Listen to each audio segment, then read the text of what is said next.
So I want to tell you the biggest mistake that I think a lot of Amazon FBA people are making almost every single time they go out sourcing. And I just don't want you to make this huge mistake. I want you to be able to make good decisions. I want you to be able to, you know, have great inventory that turns over well, and I want you to be able to have a well-balanced inventory. And so the biggest sourcing mistake, it's something that we all do. And it's all, and you know, it kind of stems from how things usually start out when you start out selling on Amazon, and especially with Amazon FBA. So when you first start out selling on Amazon, most of the time we start selling the things that are most familiar to us.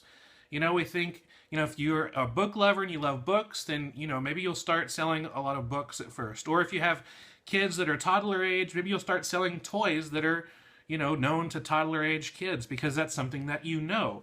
Or maybe you're passionate about, you know, arts and crafts and sewing, and so you know of all the really great and, you know, profitable sewing items and things. I don't know anything about sewing. That's why all I could come up with was things and items. But you know what I mean. Most of the time when you start off, you start where you're strongest at, and that's a good place to start. You know, we always, you know, when we're starting something new, we want to be as comfortable as possible. So starting out doing what we know and what we understand and selling what we know and understand is best. But a lot of times we tend to stay there.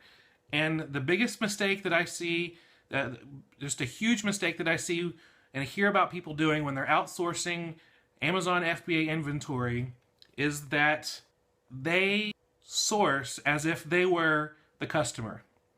They look for inventory as if they were the customer. So when you're outsourcing, one thing I encourage you to do is to try to think like an Amazon customer. Well, how can you do that? Well, first of all, you have to realize that Amazon has millions of customers, so there's no way you can get into everyone's brain and think like them.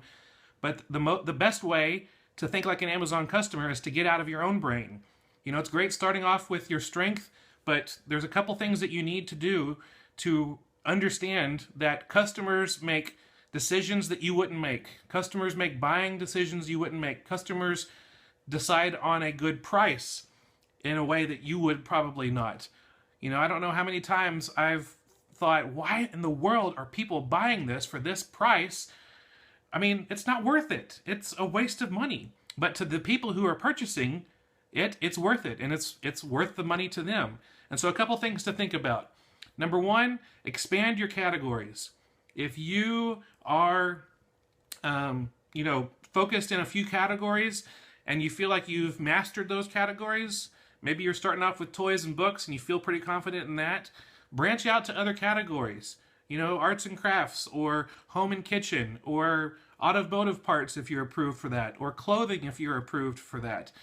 Expand your selling categories. Look into other things. A lot of times people say, you know what, I went to Walmart and I looked through the clearance aisle and there was absolutely nothing there. And I was like, really? Nothing? There was nothing there? When in reality, most of the time they just thought there was nothing that I thought was profitable. Because we make a lot of assumptions.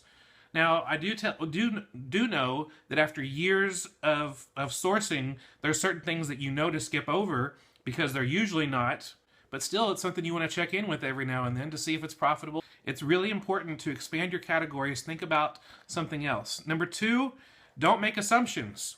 You know, you don't want to make assumptions. There's a $3 item. It's a toy. It's oversized. My wife and I have both purchased this item between $3 and $7. It's a piece of plastic with a sticker on it. That's all it is. A molded piece of plastic with a sticker on it. We've sold it anywhere from $40 to $60 each, and we buy it for $3 to $7.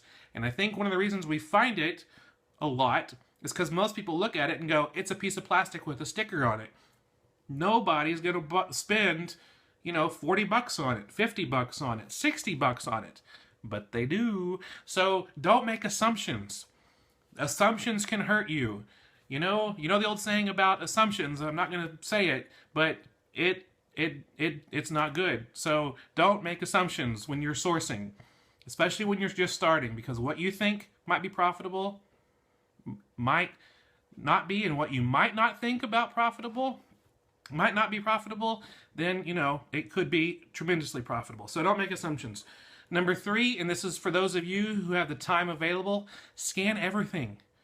There's times where I will go to a store aisle and I will scan everything. And if you don't have time to do that, maybe it's something you can hire somebody to do. Hire somebody to go and scan a whole aisle of something. Maybe there's a clearance aisle, you can have somebody go scan that, or maybe a retail aisle at a store. Just pick one toy aisle, maybe one side of the aisle, and scan everything, because there are items that are selling at retail prices that they're getting 50% ROI, 100% ROI, 150% ROI. People are doubling, tripling their money on items that you can buy at regular stores at retail price because they went and took the time to scan everything. Now, the thing about scanning everything, though, it does take a lot of time, and you want to make sure that you use your time wisely. So if there's other things you need to be spending your time on, don't neglect other things. But if you have the time available, then it's an opportunity for you to scan everything. I remember reading on Facebook one time, a guy locked his keys in his car outside of a store that he just finished sourcing in. He just finished sourcing, he had his bags, he went out, realized he locked his keys in the car, and he was like, oh, I'm an idiot. So he called the locksmith, and the locksmith said, I'll be there in 30 minutes, which of course means an hour. So he went back into the same store that he thought he was finished sourcing in, found even more items because he took the time to scan everything, and it just opened up his eyes. And that was a lesson that really stuck with me when I read that. That a lot of times we go in and out of a store, maybe find a few things, and we're thinking, you know what? There's nothing left in there. I got it all. Well, no, you didn't. If you have the time available, scan everything, and you'll be able to find more items. And then last thing, don't just source for the hot items. A lot of times when you go into a store, you're like, hey, Star Wars is hot. I'm going to, I got approved for Star Wars to sell Star Wars Episode 7. I'm going to go find those things. Or you're like, hey, this kids TV show just came out. Or this new item just came out and it's really hard. Or this game is sold out everywhere and I want to be able to, don't just look for the most popular items, because the most popular items are going to be the items where the price is going to go up really fast and it's going to fall just as fast.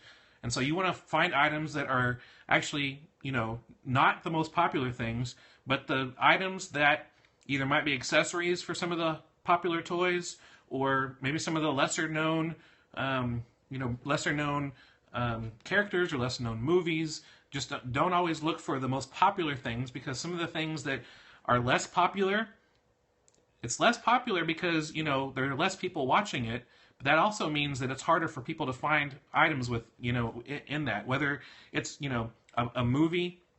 Like one of the best money makers in DVDs are DVDs of Westerns. If you can find, new DVDs of Westerns, most likely they made, like Westerns that are not really popular, not the most popular Westerns. But some Westerns, they've only made that DVD one time. And because it's harder to find. And so if you can find those items on sale, or even scanning them at retail price, you might be able to make some good money on that, because that's the only time they made those items. So don't look for the most popular things. So this is a mistake that I continue to make sometimes. I was talking to Rebecca, my wife, about it earlier today. She says she struggles with it from time to time. It's something that we always do. We walk into a store and we have a certain mindset. I'm going to get these certain items and I'm going to get out so I can go to another store. But a lot of times we miss out on a lot of quality inventory because we think to ourselves, no one would want this for any profitable amount, or no one would pay this high for, this item. So always check when you're scanning. Check camel, camel, camel. Check the price history, the sales rank history. See what the velocity has been in the past for sales. And you can see there's a track record for this item. There's a track record for, the price of this item. Just when you scan, I've had people email me and say, I scanned an item, it cost $5 in the store, and it's selling for $50.